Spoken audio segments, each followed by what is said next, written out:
Bonjour à tous, avec l'aide de Dieu, nous allons étudier le Rambam, le deuxième chapitre des lois de Nara Betula, la jeune fille vierge. Comme nous l'avons déjà appris dans le chapitre précédent, la Torah dit que si un homme va séduire une jeune fille vierge, ou bien qu'il va violer une jeune fille vierge, il devra payer 50 pièces d'argent. Le séducteur, c'est uniquement s'il ne se marie pas avec elle, et celui qui l'a violée, même s'il se marie avec elle, il doit payer cette amende. Alors le Rambam nous dit qu'il n'y a pas que ça à payer. Halacha Aleph, Chamishim Keser Shel Knas, les 50 pièces d'argent de l'amende que la Torah dit que cet homme doit payer, Emdme Anat Shriva Bilvad, c'est uniquement le profit, le plaisir que cet homme a eu de cohabiter avec cette jeune fille vierge. Mais en plus de ça, ils doivent rajouter encore des choses. On va voir qu'est-ce que le séducteur doit rajouter et qu'est-ce que celui qui a violé doit rajouter. Celui qui a séduit, le séducteur, doit donner en plus de ça, bochet, la honte, ou bgam, la dépréciation. Yater à la knas à katsuv Torah, en plus de l'amende qui est fixée dans la Torah, en plus de 50 pièces d'argent. Yater à la vaones, et celui qui a violé, en plus du bochet ou bgam, de la honte et la dépréciation, en plus de ça, il va donner aussi shonot et tzatzar, il va donner la souffrance que cette jeune fille a eue. Pourquoi? Pourquoi celui qui a violé doit rajouter aussi cette souffrance? Shanivel birtsona, celle qui a un rapport avec son consentement, celle qui a été séduite, elle n'a tsar, elle n'a pas de souffrance, c'était de sa propre volonté. Va nosa, par contre, celle qui a été violée, yesh la tsar, elle ressent la souffrance. Et d'ailleurs, en effet, la Torah dit à propos de la fille qui a été violée, ina, parce que cette personne-là, celui qui a violé, a fait souffrir cette jeune fille. On voit l'expression de inouï, de souffrance, uniquement chez celle qui a eu un rapport contre sa volonté. Halacha bet. Donc il en résulte, nimsa, celui qui a séduit, il va payer 3 choses. Knas, l'amende, ou bochet, la honte, ou bgam, la dépréciation. Par contre, vea honest, celui qui a violé, arba, il paye 4 choses. Knas, ou bochet, ou bgam, mais aussi vetsar, aussi la souffrance. Halacha gimel. En ce qui concerne le knas, l'amende, shave bakol, c'est égal pour tout le monde. Echadaba al bat kohen gadol, que ce soit quelqu'un qui a eu un rapport avec la fille du grand prêtre, qui est un statut social qui est très haut, ve echadaba al bat ger ou mamzeret, ou bien quelqu'un qui a eu un rapport avec la fille d'un converti ou bien d'une fille qui est née d'une relation illicite, donc d'une mamzeret, qui sont un statut social qui est plus bas. Dans tous les cas, knasa chamishim kesef, l'amende c'est 50 pièces d'argent. Avala bochet ve'abgam ve'atzar, mais la honte, la dépréciation et la souffrance, inam shavim bakol, sont pas égales chez tous les hommes et chez toutes les jeunes filles. Utsrichim shuma, ils doivent être évalués. Halacha dalet keitzat shamim, comment on va évaluer ha bochet la honte? Akol lefi hamevayesh va'im bayesh, tout est en fonction de qui a fait honte et qui a reçu cette honte. On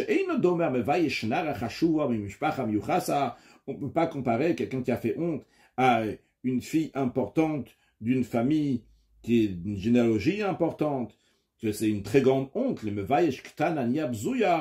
à quelqu'un qui a fait honte à une petite jeune fille qui est pauvre et qui est méprisée. On ne peut pas comparer non plus celui qui a reçu la honte de quelqu'un qui est important, c'est quelqu'un qui est très important, qui a eu un rapport avec cette jeune fille-là, les Mishebish ou bien qu'elle a eu cette honte de quelqu'un donc qui est mauvais, un nul, quelqu'un de légèreté d'esprit qui a eu un rapport avec cette fille-là, c'est encore la honte, elle est encore plus grande. Alachae, ou les fils, donc, et en fonction de ça, donc les juges vont voir l'importance de cette jeune fille, ou ma'alato, et l'importance de cet homme-là, Veshamin, et ils vont évaluer combien d'argent serait prêt à donner le père, la famille, pour pas qu'une telle chose va arriver avec telle personne. Et cette somme-là, c'est ce que l'homme devra payer au père de la jeune fille. Maintenant, le bgam, la dépréciation. Les filles yofia sont en fonction de sa beauté, c'est-à-dire combien elle a perdu par le fait qu'elle a eu un rapport. C'était une fille qui était vierge jusqu'à présent. Comment on évalue ça? On l'évalue comme si c'était une servante qui est vendue dans le marché. Kama ishava beola, combien on va la vendre en tant que servante qui a déjà eu un rapport, combien elle serait vendue en tant que servante si elle était encore vierge. Maintenant, pourquoi quelqu'un va acheter une servante qui est vierge? Il peut y avoir un maître qui veut acheter une servante qui est vierge pour la donner à son serviteur. Un serviteur qui veut que son serviteur va avoir un plaisir, il veut son bien, il veut lui faire un vrai plaisir, lui donner donc une fille qui est vierge et non pas une fille qui a déjà eu un rapport. Donc on voit combien est la différence donc, du paiement qu'on paierait pour une servante qui est vierge par rapport à celle qui n'est pas vierge. Donc on voit maintenant combien elle a perdu de sa valeur. Vishalem est l'homme dont devra payer ce begam, cette dépréciation. Maintenant, tsar, en ce qui concerne donc la souffrance, que celui qui a violé doit payer, les filles katnuta, c'est en fonction de l'âge de la jeune fille vierge, ou binyan goufa, et la taille de son corps. Parce que ces deux choses-là, ils ont une importance quand le betulim, la virginité, va partir. Donc c'est en fonction de l'homme qui a un rapport avec elle, et en fonction de sa grandeur, de sa force. Ou le fichan avec gouffre, donc en fonction des années et du corps de cet homme. Donc, omdim kama avrotzeliten. On évalue combien le père serait prêt à donner le titster, zomizé, et que sa fille ne va pas souffrir de cette personne-là. Et ce qui a été évalué, combien il serait prêt à donner pour pas qu'elle souffre de telle manière, eh bien, veilliten, c'est ça que l'homme qui a violé devra donner au père de la jeune fille. Halacha zayin, hamefate, celui qui a séduit le séducteur, noten boshet ubgam miyad. Il donne l'argent de la honte et de la dépréciation de suite, même s'il a l'intention de se marier avec la fille qu'il a séduit. Ve'ein noten ta knas, el haimken lo nesa.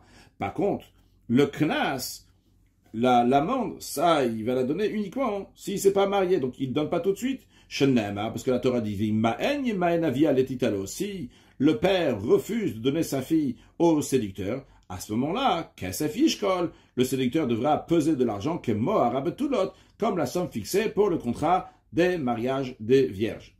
Avala ones, mais celui qui a violé, noten arba dvarim miyad, il donne les quatre choses, et l'amende, et la honte, et la dépréciation, et la souffrance, il la donne tout de suite, même s'il a l'intention de se marier, ou s'il va devoir se marier avec elle. Vekones, et en plus de ça, donc, il a le devoir aussi de se marier avec cette jeune fille-là. Les filles, c'est la raison pour laquelle, vu qu'elle a déjà reçu ses 50 pièces d'argent lors du mariage, avant le mariage, que tire ses garesh, lorsqu'elle va vouloir se divorcer, ou Imet, ou bien s'il est mort, elle n'a rien du tout, elle n'a pas l'argent de la Ktuva. Juste à noter que dans le chapitre précédent, on a appris que le Rav disait qu'elle n'a pas de Ktuva, parce que de toute façon, il ne peut pas la renvoyer. Alors dans les commentaires, c'est discuter pourquoi le Rav me donne ici une autre raison. Halachachet.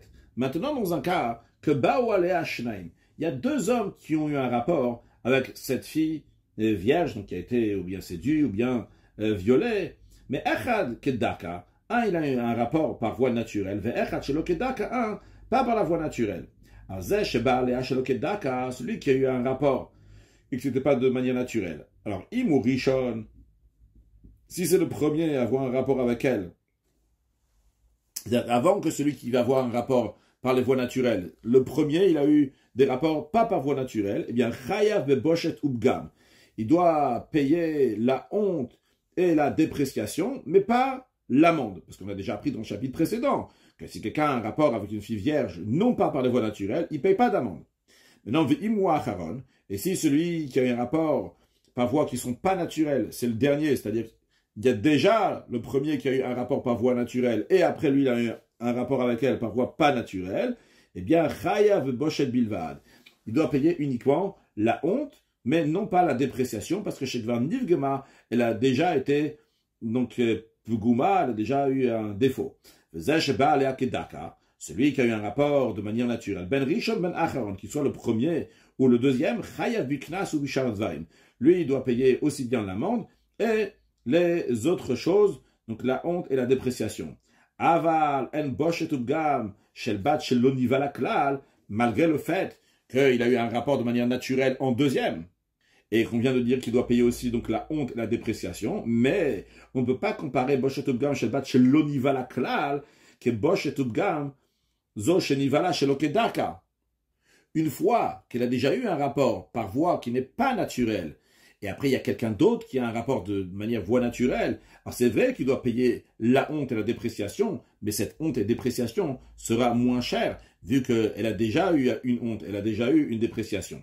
Halachatet, Kvar Odanu Abanot Shelem Knas, dans le chapitre précédent, on a déjà informé qui sont les filles qui ne reçoivent pas cette amende. SRN, ils étaient 10. Abogeret, celle qui est mature, maintenant qu'après ses 12 ans, elle a eu des poils de puberté, ils sont passés 6 mois après ses 12 ans. Va même à Enet, et celle qui refuse son mari, donc elle c'est plus elle a été mariée, elle a déjà été mariée, donc elle est plus Betula, elle est plus vierge, va Midgareshet, et celle qui s'est divorcée du mariage qu'elle aussi elle est plus vierge, à Ilonit, la femme qui peut jamais avoir d'enfant, qui passe du statut de Ktana directement au statut de Ailonit, elle est donc Bogeret, elle passe pas donc par la période de Nahara, de jeune fille, Vea Shota Vachareshet l'aliénée, la sourd-muette, qui ne peuvent pas se garder, on ne sait pas s'ils sont vraiment vierges, Vea Giyoret, et celle qui s'est convertie après 3 ans, qu'on considère que quand elle était non-juive, donc il a eu des rapports, Vea Shvuya, et celle qui a été captivée par des non-juifs et qui était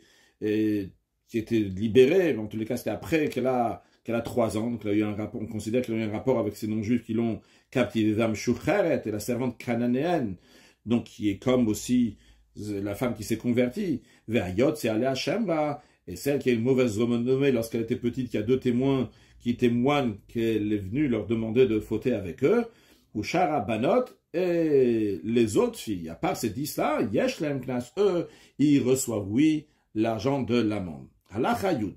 Non, basé sur ça, le Ram nous dit. À qu'à savoir que Kol Bat Sheyesh La Knas, toute fille qui reçoit l'amende, Yesh La Boshet Ugam, elle reçoit aussi la honte et la dépréciation. Veimaita Anousa, et si elle était violée, alors Tsar, elle reçoit aussi, donc, 4e chose, la souffrance. Par contre, toute fille des 10 qu'on vient de mentionner qui n'ont pas d'amende, car elle reçoit ni la honte, ni la dépréciation si elle a été séduite, et de même si elle a été violée, elle reçoit ni la honte, ni la dépréciation, ni la souffrance,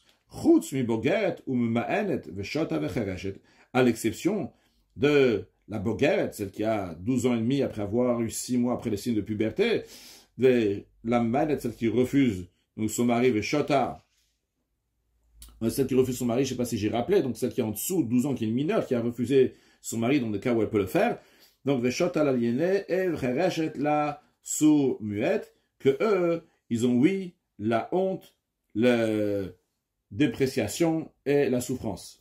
Comme le Rambam nous l'explique tout de suite dans Halacha Yudalev, Keitzad, comment cela? A Ones et a Bogeret, celui qui a violé une fille qui est adulte, bien cette fille-là qui a refusé son mari qui est mineur, malgré le fait qu'ils n'ont pas l'amende, c'est-à-dire que le violeur ne veut pas devoir payer l'amende, cet homme qui a violé doit payer la honte, la dépréciation et la souffrance. Celui qui a violé une aliénée ou bien une sourd-muette, mais Shalem Tsar Bilvad, il paye uniquement la souffrance, mais donc non pas la honte, non pas la dépréciation, parce que ça ils sont pas conscients, mais tous ceux qui a séduit, donc que ça soit celle qui est adulte, celle qui est même l'aliénée ou la sourd-muette, pato mikrum, il n'a rien à payer, ni de l'amende, ni le bochet ubgam. Halacha Yudbet, en adam meshalem knas bechol makom bodat. Puis il y a une règle qu'un homme ne va jamais payer une amende par l'aveu de sa bouche. Si lui, il vient, il dit, j'ai fait telle et telle chose. Donc, d'après ça, en général, si des témoins seraient venus, auraient dit qu'il a fait telle chose, il aurait dû payer une amende. Si c'est lui-même qui le dit, il ne doit pas payer cette amende. Elle a le piedim. Le seul moyen pour payer une amende, c'est si des témoins témoignent que la personne a fait telle et telle chose. Les filles, c'est la raison pour laquelle. À Omer, celui qui dit devant le tribunal, Anasti, j'ai violé telle et telle fille, ou pititi, ou bien j'ai séduit Bito Shel Ploni, la fille de telle et telle. Eh bien, Eino Meshalem Knas, il ne va pas payer l'amende. Aval Meshalem Boshet Ubgam, par contre, la honte et la dépréciation, il va oui le payer, Bodad Piv par l'aveu de sa bouche, de même donc la souffrance. Vechen, de même, dans un cas que Batch Tavaish Bedin, une fille qui amenait un homme au tribunal. Ve'amralo, elle dit au tribunal, voilà, Anasta pititoti, toi monsieur, tu m'as violé ou bien tu m'as séduit. Ve'omer lui dit, il dit jamais de la vie, c'est jamais arrivé. Eh bien, cet homme-là doit jurer un serment que les sages ont incité quelqu'un qui refuse totalement de payer quelque chose, qui doit faire ce serment-là. C'est-à-dire, imaginons que Reuven va chez Shimon et dit tu me dois 100 euros, et Shimon dit tu me dois 0, je te dois rien du tout. Les sages disent que Shimon doit jurer qu'en effet il doit 0 à Reuven.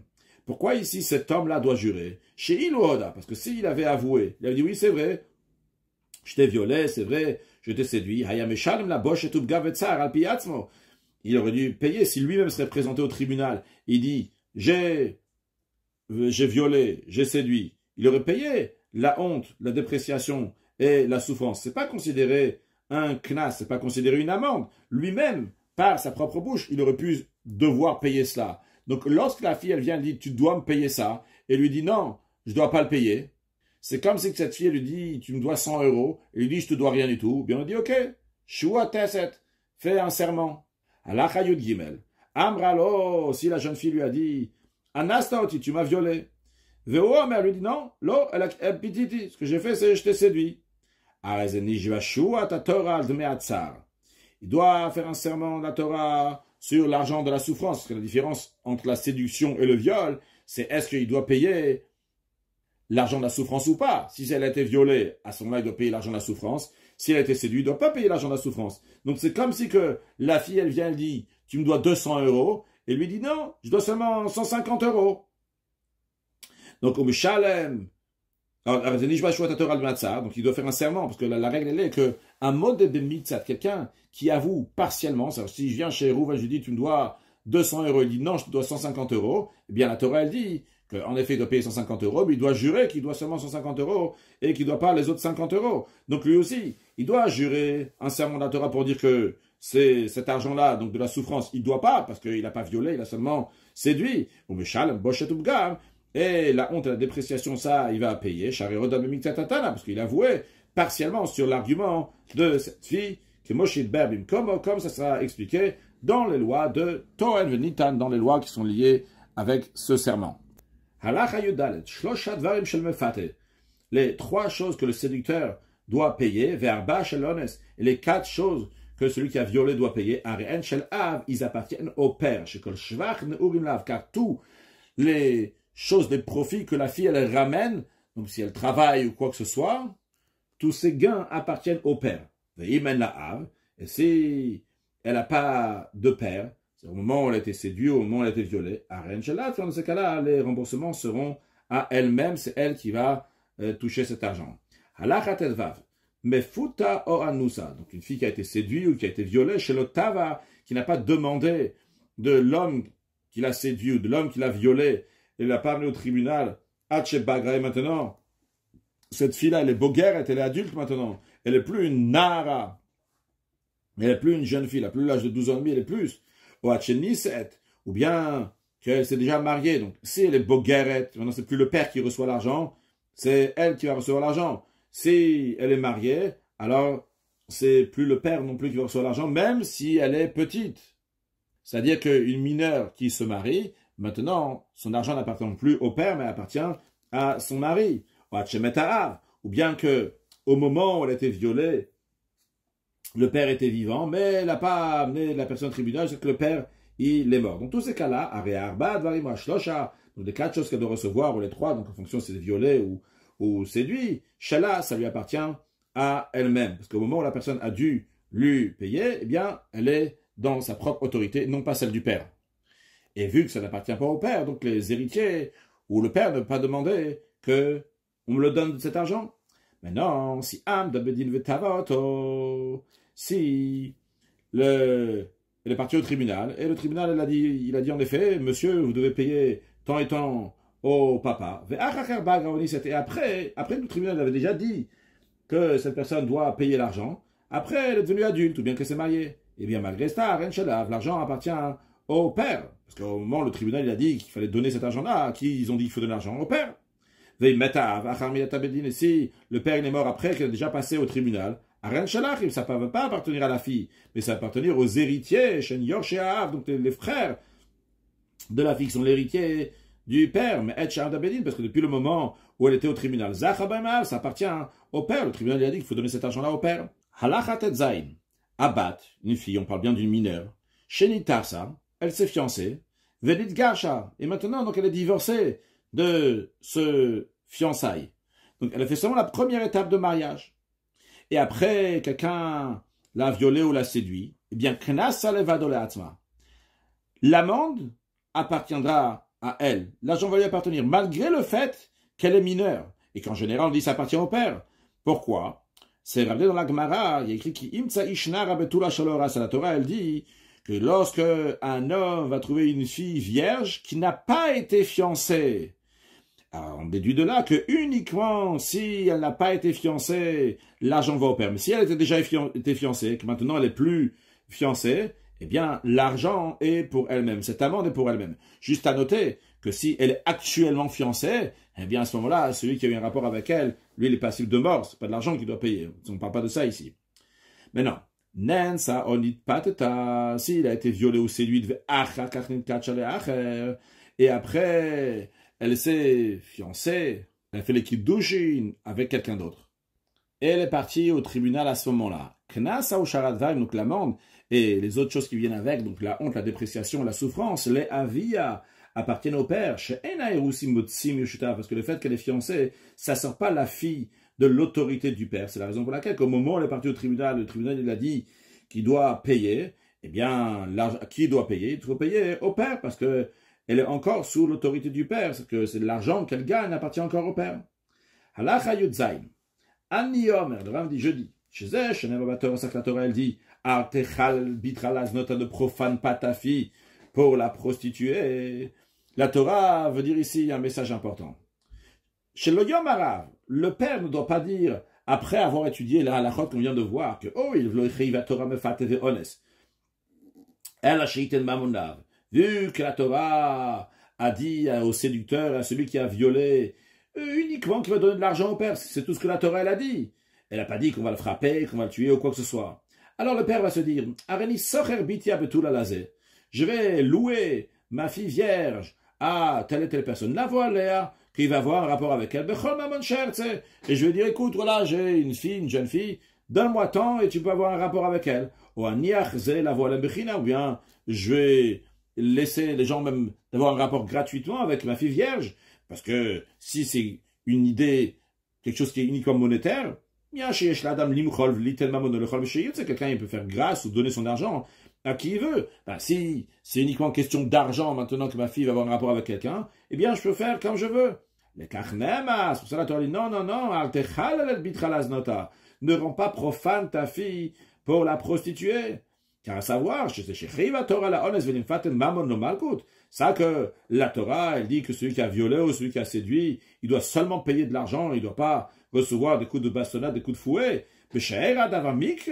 Lorsque c'est arrivé comme ça, une fois, exceptionnellement, chez l'Omida Tavia, c'était pas avec l'accord du père, le Chinat Valekar, elle-même, donc elle n'était pas prête à ça. C'est l'homme qui l'a séduite ou bien qui l'a violée. Et la Torah, pourquoi elle dit pas qu'il va recevoir mal coup de coups de fouet? Chez Davarzaino Ovetamid, parce que c'est pas quelque chose qui arrive toujours. Veino Matsu, qui n'est pas fréquent. Donc ça n'entraîne pas qu'il va y avoir beaucoup de prostitution. C'est pour cela que les sages n'ont pas dit que cette personne-là, la Torah n'a pas dit qu'il va recevoir mal coup de